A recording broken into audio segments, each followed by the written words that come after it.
The room fell quiet the moment the Marine general smirked and asked his question. It was meant as a joke, tossed casually across polished wood and pressed uniforms. "So," he said, loud enough for everyone to hear, "what's your kill count?" A few chuckles rippled through the hall. She didn't laugh. She didn't even blink. And in that stillness, something heavy settled over the entire Navy. Before I tell you what happened next, tell me in the comments where you're rewatching from. I love knowing who's listening. Commander Alina Cross stood at ease, hands clasped behind her back, posture perfect. To most in the room, she was an anomaly, quiet, unassuming, one of the few women in a hall crowded with stars and ribbons. They knew her resume in fragments, classified fragments, enough to respect her, not enough to understand her. The general's question hovered in the air, half mockery, half curiosity, waiting to be swatted away with humor. Alina felt the old weight press against her ribs, not fear, memory, faces she never allowed herself to name.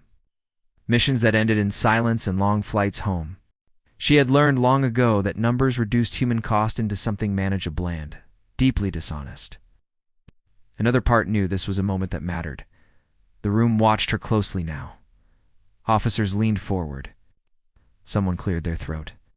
The general's smile thinned, sensing too late that he'd stepped somewhere sharp. Alina lifted her eyes and met his. Her voice, when it came, was steady, gentle, even. "I don't keep account," she said. A few heads tilted. Confusion rippled. The general raised an eyebrow as if inviting the punchline. She continued, "'Cause if I did, I'd have to count the children who lived because a shot was taken in time. The teammates who came home because someone didn't hesitate. The nights I still wake up, wondering if there was another way." The air changed. It felt thicker, like before a storm breaks. Alina could hear the faint hum of the lights, the distant gulls beyond the windows. She felt her pulse in her fingertips. The general opened his mouth, closed it. She wasn't finished.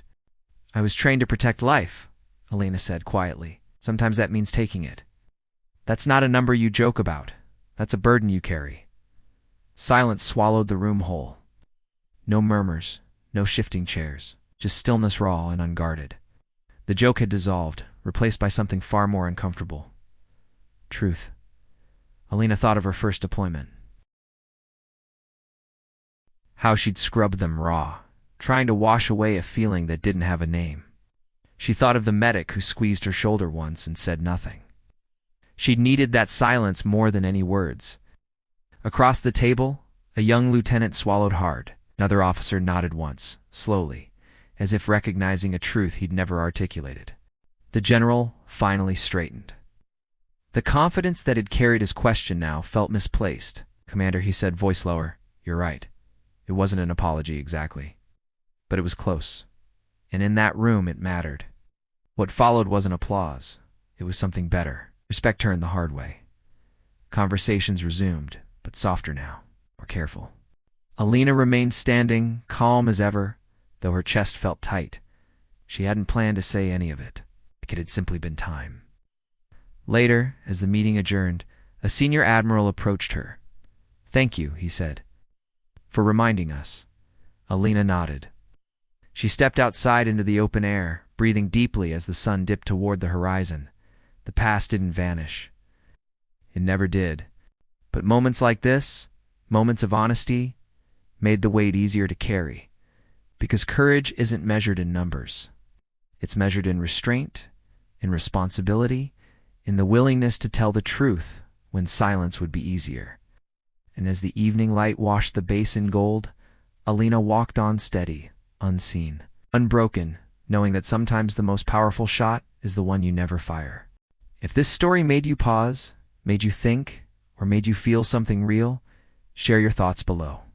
Subscribe to Whispered Words for more stories that honor courage, sacrifice, and the quiet truths behind the uniform. Your voice matters. Join the conversation.